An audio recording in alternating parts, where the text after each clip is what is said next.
Praise the lord. దేవునికి స్తోత్రాలు. నేను pastor Ratna Maitra from praise God ministry. ఈ రోజున మన యేసయ్య మన కోసం ఏం వాక్యాన్ని ఏర్పాటు చేశారో ఒక్కసారి చూద్దాము.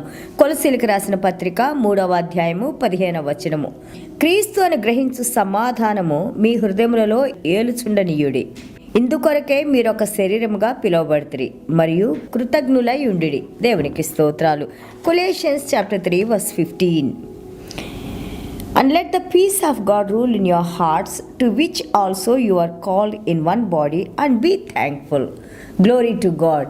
మన అపోస్తలుడైన అయిన పౌల్ గారు ఆయన జైలులో ఉన్నప్పుడు ఏ తప్పు చేయకుండా అన్యాయంగా ఆయన జైల్లో పెట్టి సిజేరియా జైల్లో అలాగే 2 సంవత్సరాలు రోమా జైల్లో ఉన్నప్పుడు ఈ యొక్క ఎఫెసీయుల పత్రిక, ఫిలిప్పీల పత్రిక, అలాగే కొలసీల పత్రిక, ఫిలోమినా అండ్ 2వ తిమోతి ఆయన జైలు నుంచి రాసినట్టు మనం చూస్తూ ఉన్నాము. చూడండి, చేతులకు సంకెళ్ళు వేసుకొని ఒక బందీగా ఉండి, కానీ ఆయన అంటా ఉన్నారు, ఈ సంకెళ్ళు నా చేతులకైతే సంకెళ్ళు వేశారు కానీ ప్రభు మాటలకు సంకెళ్ళు లేవు కదా.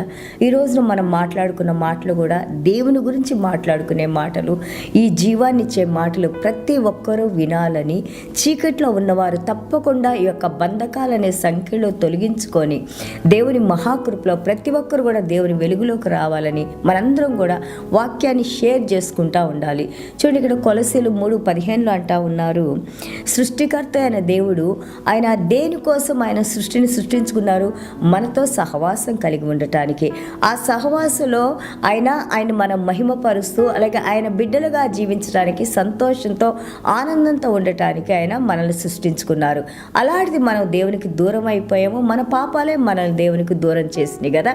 కానీ ఇక్కడ యేసయ్య అంటా ఉన్నారు, సమాధానానికి కర్త అయిన యేసయ్య దేవాది దేవుడే, సృష్టికర్త అయిన దేవుడే ఈ ప్రపంచానికి మళ్ళా మన కోసం ఈ భూమి మీదకు వచ్చి ఆయన తన ప్రాణాలు మన కోసం ఇచ్చి, ఆయన ఎవరైతే ఆయన రక్షకుడిగా ఆహ్వానిస్తామో వారి హృదయాల్లో ఇక సమాధానాన్ని ఆయన కృమ్మరిస్తానని, మన తలంపులకి, మన ఆలోచనలకి, మన హృదయానికి ఆయన కావలిగా ఉంటారని ఇక్కడ మనకి తెలియజేస్తూ ఉన్నారు. God's peace, let the God's peace rule over your minds and heart. Jesus Christ is the peace giver. He is the one who gives us the perfect peace. Glory to God.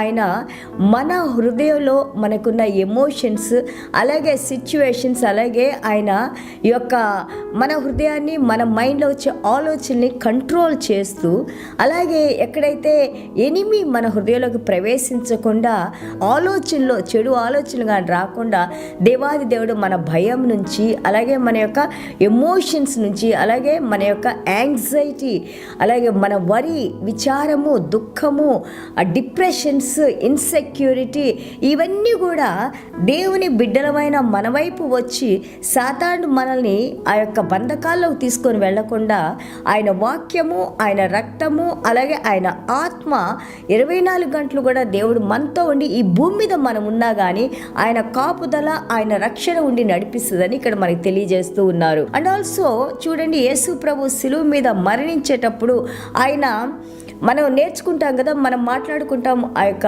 Good Friday రోజున ఎంతో భయంకరమైన వేదనలో ముళ్ళ కిరీటాన్ని పెట్టించుకొని ఆయన వీపంతా కూడా ముక్కలు ముక్కలుగా చినిగిపోయి ఉందంట. రక్తం ధారలుగా కారిపోతూ ఉంది. ఆయన సిలువను మోసుకొని ఆ యొక్క సిలువలో ఆయన్ని మేకులతో కొట్టి ఆకాశానికి భూమికి మధ్యలో ఆయన వేలాడేటప్పుడు ఆయన చూడండి, his mind is totally under control. He did not lose his emotion or he did not lose his mind. ఎలాగ మాట్లాడారు, ప్రభువా వీరు ఏం చేస్తున్నారో వీరు ఎరగరు, వీరిని క్షమించండి.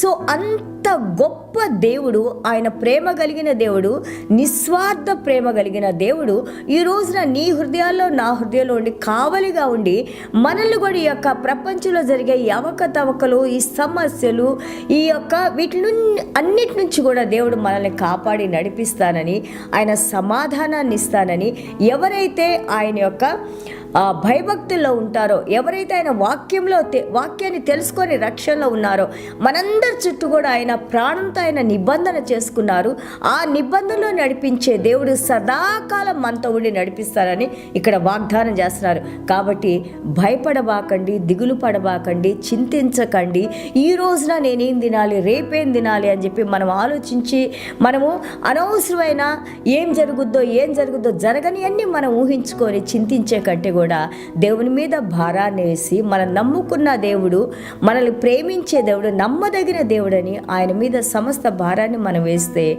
ఆయన మన ప్రతి పనిని జరిగిస్తూ మనకి తోడుండి మనకి ధైర్యాన్ని ఇచ్చి మనల్ని మన కుటుంబాలని ఆశీర్వదించి నడిపిస్తానని ఇక్కడ దేవుడు మనతో మాట్లాడుతున్నారు. దేవునికి స్తోత్రాలు. ఈ కృప, ఈ కరుణ, ఈ ఆశీర్వాదాలు మనందరి మీద ఉంచి నడిపించాలని చిన్న ప్రార్థన చేసుకుందాం. యేసయ్య మీకు వందనాలు, స్తోత్రాలైనా కృపా సత్య సంపూర్ణమైన దేవ. అవును నాయన, సమాధానానికి కర్తవైన దేవుడు మీరు నాయన. మా ప్రతి భారాన్ని మీరు సిలువలో మోసిన ఆయన ప్రభా, మా యొక్క అలజడిని నాయన, ఆందోళన నాయన, విచారాన్ని నాయన ప్రభా, భయాల్ని నాయన ప్రభా మీరు మోసిన ఆయన, మీరు తీసివేసిన ఆయన ప్రభా, పరిపూర్ణ సమాధానాన్ని, శాంతిని మీరు మాకు అనుగ్రహించిన ఆయన ప్రభా. ఈరోజు మీ పరిశుద్ధ రక్తంతో, మీ వాక్యంతో, మీ ఆత్మతో నడిపిస్తున్న దేవా మీకు వందనాలు, స్తోత్రాలైనా. వాక్యం వింటున్న ప్రతి ఒక్క కుటుంబాన్ని, వారిని, వారి బిడ్డల్ని మీరు దీవించండి నాయన. మంచి ఆరోగ్యాలు అనుగ్రహించండి నాయన. ఎవరెవరైతే నాయన బలహీనతతో ఉండి ప్రార్థన చేయమని అడిగారో వారందరినీ తండ్రి మీరు జ్ఞాపకం చేసుకోండి నాయన ప్రభా. ముఖ్యంగా లంగ్ క్యాన్సర్తో ఉన్న సిస్టర్ నాయన ప్రభా, ఆ బిడ్డని మీరు తండ్రి ముట్టినైనా ప్రభా, ఆ బిడ్డ లంగ్లో ఉన్న ప్రతి ఒక్క యొక్క బలహీనతను ప్రభా, ఇదిగో నాయన సిలువలో ప్రతి ఒక్క రోగాన్ని మీరు మోసాను అని అన్నారు నాయన ప్రభా. ఈ బిడ్డకి సంపూర్ణ స్వస్థతను అనుగ్రహించండి నాయన. ఇంకా ఎవరెవరైతే నాయన కుటుంబ సమస్యలతో, ఆత్మీయ సమస్యలతో, అనారోగ్య సమస్యలతో, ఆర్థిక సమస్యలతో బాధపడుతూ ఉన్నారో ప్రభా, మమ్మల్ని చూస్తున్న దేవా, మమ్మల్ని సృష్టించుకున్న దేవా, మాకు అనుగ్రహించే దేవా, ప్రతి ఒక్కరిని నాయన మీ హస్తంతో ముట్టి నాయన ప్రభా సమాధానాన్ని గురించి నాయన. అలాగే తండ్రి బిడ్డలకున్న ప్రతి సమస్య నుండి విడుదల కలుగు చేసి మీరే మహిమ, ఘనత, ప్రభావాలు పొందుకోమని యేసయ్య దివ్యమైన నామములో ఆశీర్వదించి ప్రార్థన చేస్తున్నాం తండ్రి. Amen. God bless you all.